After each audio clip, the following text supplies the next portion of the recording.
കൂട്ടുകാരെയും വീട്ടുകാരെയും ഇതുപോലെ സ്നേഹിച്ചവനുണ്ടാകില്ല. ഒരു വാക്കുകൊണ്ട് പോലും ആരെയും വേദനിപ്പിച്ചിരുന്നില്ല. ദുശീലങ്ങളൊന്നും ഇല്ലാതിരുന്ന അവൻ പുറത്തുനിന്ന് ഒരു ചായ പോലും വാങ്ങിക്കുടിക്കില്ല. ദീർഘദൂര യാത്രകളിൽ എപ്പോഴും എന്നെ കൂടെ കൊണ്ടുപോയിരുന്നതാ. പക്ഷേ ഈ യാത്രയിൽ മാത്രം അവൻ എന്നെ കൂട്ടിയില്ല.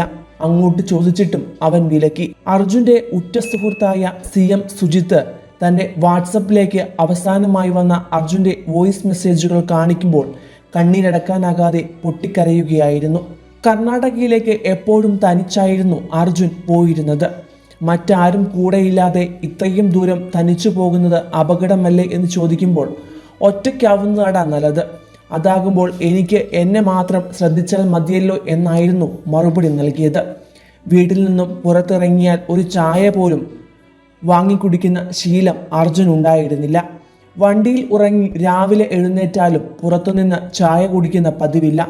വാഹനം ഓടിക്കുകയാണെങ്കിലും സ്വന്തമായി പാചകം ചെയ്ത് എന്തെങ്കിലുമൊക്കെ ഉണ്ടാക്കി കഴിക്കും. അടുത്തിടെയാണ് അർജുൻ വീട് നിർമ്മിച്ചത്. അതിൻ്റെ കുറച്ച് സാമ്പത്തിക ബാധ്യതകളും ഉണ്ടായിരുന്നു. അത് തീർക്കാനുള്ള പരക്കം പാച്ചിലായിരുന്നു അർജുൻ. ഒരു യാത്ര കഴിഞ്ഞ് തിരിച്ചെത്തിയെന്നറിഞ്ഞാൽ ഫോണിൽ വിളിക്കും.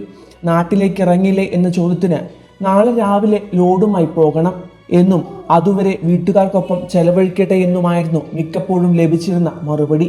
എത്ര വലിയ ലോഡാണെങ്കിലും സഹായികളായി ആരുമില്ലെങ്കിലും അർജുൻ ആ ദൗത്യം ഏറ്റെടുക്കും.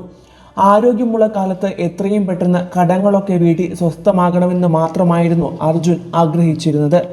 ഏത് സാഹചര്യത്തെയും അതിജീവിക്കാമെന്ന ആത്മവിശ്വാസമായിരുന്നു എപ്പോഴും അവൻ്റെ വാക്കുകളിൽ. കുട്ടു എന്നായിരുന്നു സുജിത്തിനെ അർജുൻ വിളിച്ചിരുന്നത്.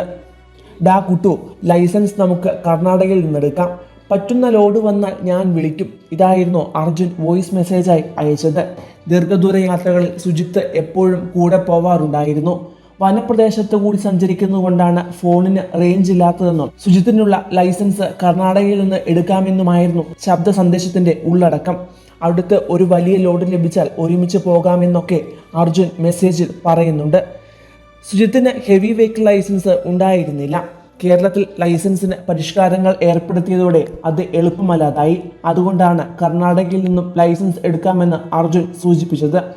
തന്നെ വിളിക്കാമെന്ന് പറഞ്ഞ് ആ ചാറ്റ് അവസാനിപ്പിച്ച സുഹൃത്തിനുണ്ടായ അപ്രതീക്ഷിത ദുരന്തം മാനസികമായി തളർത്തിയെങ്കിലും അർജുൻ തിരിച്ചു വരുമെന്നും വിളിക്കുമെന്നുമുള്ള ഉറച്ച വിശ്വാസത്തിലാണ് ഇപ്പോഴും സുജിത്ത് ഉള്ളത്.